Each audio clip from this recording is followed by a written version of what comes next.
بسم الله الرحمن الرحيم نحمده ونصلي ونسلم على رسوله الكريم أما بعد عن أنس رضي الله تعالى عنه قال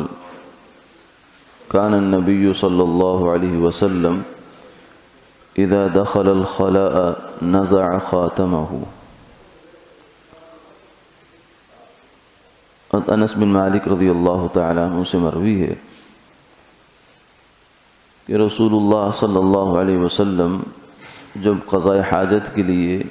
خلا میں بیت الخلاء میں تشریف لے جاتے تو آپ اپنی انگوٹھی اتار دیا کرتے تھے.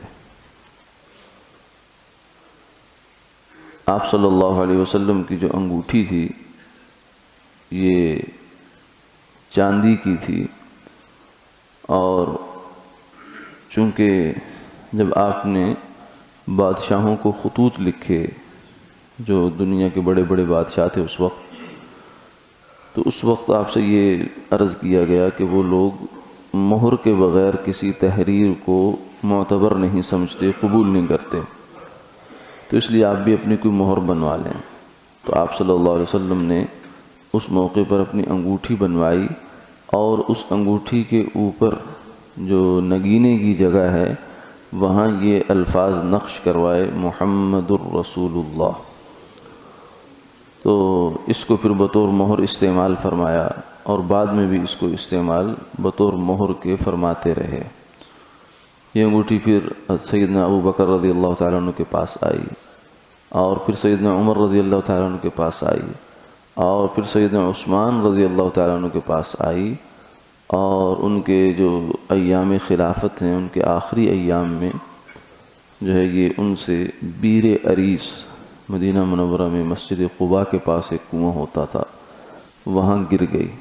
لیکن بہت کوشش محنت تلاش کے باوجود بھی دوبارہ واپس نہیں ملی. تو آپ صلی اللہ علیہ وسلم کی اس انگوٹھی پر چونکہ یہ تحریر نقش ہوتی تھی اور یہ کھلی ہوتی تھی، اوپن ہوتی تھی، اور دوسری جانب بیت الخلاء جو ہے یہ جگہ جو ہے وہ مناسب نہیں ہے، تو یہاں جاتے ہوئے ادب کا تقاضا یہ تھا کہ اس تحریر کو یا تو چھپا لیا جاتا یا پھر اس کو الگ کر دیا جاتا. تو آپ نے یہ ادب امت کو سکھایا ہے کہ جو الفاظ ہیں، بالخصوص اللہ کا نام، اللہ کے پیارے حبیب صلی اللہ علیہ وسلم کا نام، کہ ان لفظوں کا ادب کرنا چاہیے. تو آج بھی اگر ہمارے پاس جو ہے یہ کوئی ایسی چیز ہو، کوئی انگوٹھی ہو یا کوئی ایسی چیز ہو جس پر کوئی ایسی تحریر لکھی ہے، ایسے الفاظ لکھے ہیں جن کا ادب ہے، تو اس کو بیت الخلاء میں اوپن نہیں لے جانا چاہیے. ہاں اگر وہ بند ہے کسی میں، جیسے تعویذ ہے، اس کے اندر تو کچھ لکھا ہے لیکن اوپر چمڑا ہے یا چاندی ہے، یا اسی طریقے سے موبائل فون ہے، اس کے اندر تو چیزیں موجود ہوتی ہیں لیکن جب ہم لے جا رہے ہیں اس کو تو اس وقت نہیں ہے، سامنے نہیں ہے، تو پھر ٹھیک ہے.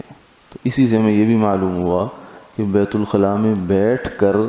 کوئی تحریر پڑھنا یا لکھنا یا میسج کرنا یہ مناسب نہیں ہے، کیونکہ وہاں جگہ وہ نجاست کی ہے، اور وہاں تحریر کی موجودگی یہ ادب کے خلاف ہے، بے ادبی شمار ہوگی. کچھ لوگوں کی عادت ہے کہ وہ وہاں بیٹھ کر اخبار پڑھتے ہیں، شاید مسلمانوں کی تو نہیں لیکن غیر مسلموں کے ہاں یہ رواج عام ہے کہ وہاں بیٹھ جاتے ہیں، سگریٹ بھی پیتے ہیں اور یہ بھی کرتے ہیں. تو یہ انسانی تہذیب کے اور جو ہے وہ ادب کے بالکل دور کی بات ہے، یہ انسانی شرافت سے گری ہوئی بات ہے. اس لیے وہاں تو آدمی ضرورت سے جائے اور خاموشی سے بیٹھے اور اپنے تقاضے سے فارغ ہو اور واپس نکل آئے. آپ صلی اللہ علیہ وسلم نے ہمیں اس حدیث مبارکہ میں وہاں کی نسبت سے مقدس چیزوں کے ادب کی تعلیم فرمائی. باقی رہا یہ کہ مرد کے لیے انگوٹھی کا استعمال کرنا جائز ہے یا ناجائز، تو مرد کے لیے صرف چاندی کی انگوٹھی کا استعمال کرنا جائز ہے، اور لیکن اس کی بھی مقدار ہے 4.5 ماشا، یعنی 4.3 گرام تقریباً بنتی ہے، کہ اتنی مقدار کی انگوٹھی استعمال کر سکتے ہیں، اس سے زیادہ وزن کی انگوٹھی مرد استعمال نہیں کر سکتا۔ ہاں، عورت چاندی کا زیور بھی استعمال کر سکتی ہے، سونے کا زیور بھی استعمال کر سکتی ہے، لیکن مرد کے لیے سونا استعمال کرنا تو ویسے ہی حرام ہے،